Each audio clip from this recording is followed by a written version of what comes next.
काय बोलू मला खरंच सुचत नाहीये। पुन्हा एक छोट्याशा लेकीचा जीव गेलाय आणि काय काय न्याय कशाला म्हणू मला तेच कळत नाहीये।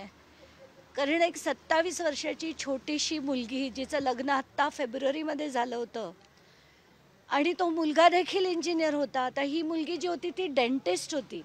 आधी सेंट जॉर्ज हॉस्पिटलमध्ये तिने नोकरी केली 1 वर्ष। आत्ता गेले 6 महिने ते केईएम हॉस्पिटलमध्ये होती आणि मी तिच्या दोन्ही कलिग्स ज्या होत्या डॉक्टर प्रणाली म्हणून तिच्याशी देखील मी बोलले। त्या दोघींचं असं म्हणणं होतं की ही साधी म्हणजे खूप साधी होती पण ती खूप स्ट्रॉंग होती। आत्महत्या करेल अशी बिलकुल ती मुलगी नव्हती।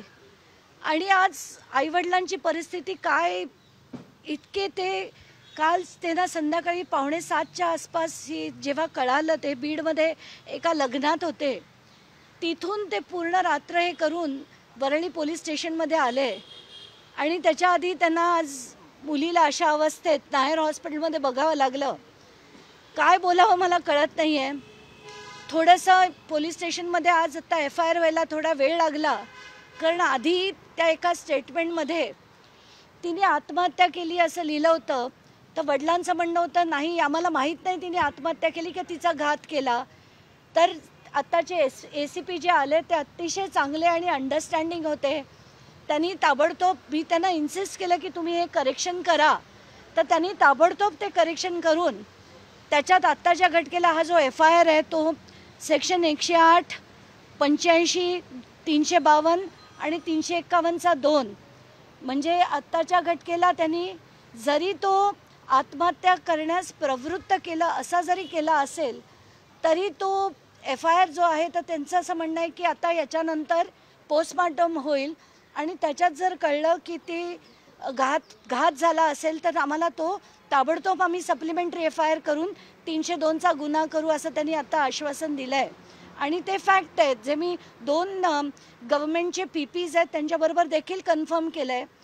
तर खूपच हे म्हणजे डोकं सुन्न करणाऱ्या गोष्टी होत आहेत महाराष्ट्रात आणि कुठेतरी असं वाटतंय की अशी जी लोकं आहेत यांना काय म्हणायचं शिक्षा झाली पाहिजे। पुन्हा पुन्हा आपण तेच बोलतोय पण तरी एकानंतर एक आधी वैष्णवी झाली मग संपदा झाली।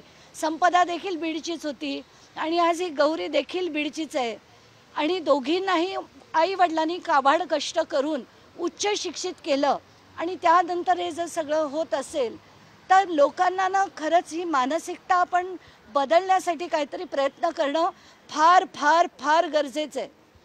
मला पुढे काय बोलावं सुचत नाही आहे पण ती एवढी स्ट्रॉंग मुलगी होती तिने आत्महत्या केली असं वाटत नसेल।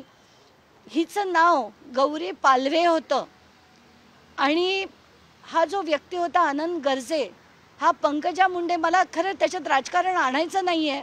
मला दुःख हे का होतं आहे की पंकजा मुंडे यांना तर रात्री कळलं असेलच पण तरी त्यांनी पोलिसांना फोन करून निदान चांगली कारवाई करा आणि तो माझा PA असेल तरी त्याच्यावर कारवाई झाली पाहिजे असं म्हणणं अपेक्षित तेवढं तरी म्हणणं अपेक्षित आहे। ते त्यांनी म्हणावं अशी मी त्यांना विनंती करते।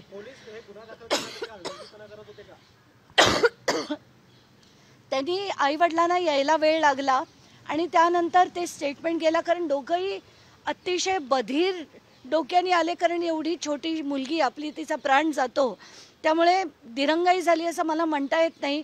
वेळ नक्कीच लागला कारण आले ते सकाळी 3:30च्या आसपास आणि आत्ता 11:30 वाजता फायनली हा FIR जसं मी म्हटलं त्याच्यात आधी ती एक आत्महत्या करणार असं जे आत्महत्या केली असं जे म्हटलं गेलं त्याच्यावर मी आणि तिच्या वडिलांनी दोघांनी स्ट्रॉंग आक्षेप घेतला की जे सत्य आहे तेच तुम्ही लिहा असं जे म्हटलं।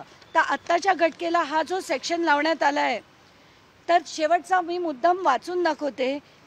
आनंद गर्जे यांनी बहीण शीतल भगवान गर्जे आता हे पण मुद्दाम सांगते त्यांची जी बहीण होती शीतल आंधळे तिचं आईचं आणि वडिलांचं दोघांचं असं म्हणणं आहे की जेव्हा ही गौरी तिच्या नंदेला सांगायची तर नणंद म्हणायची तुला नांदायचं आहे तर नांद नाही तर आम्ही त्याचं दुसरं लग्न करून घेऊ।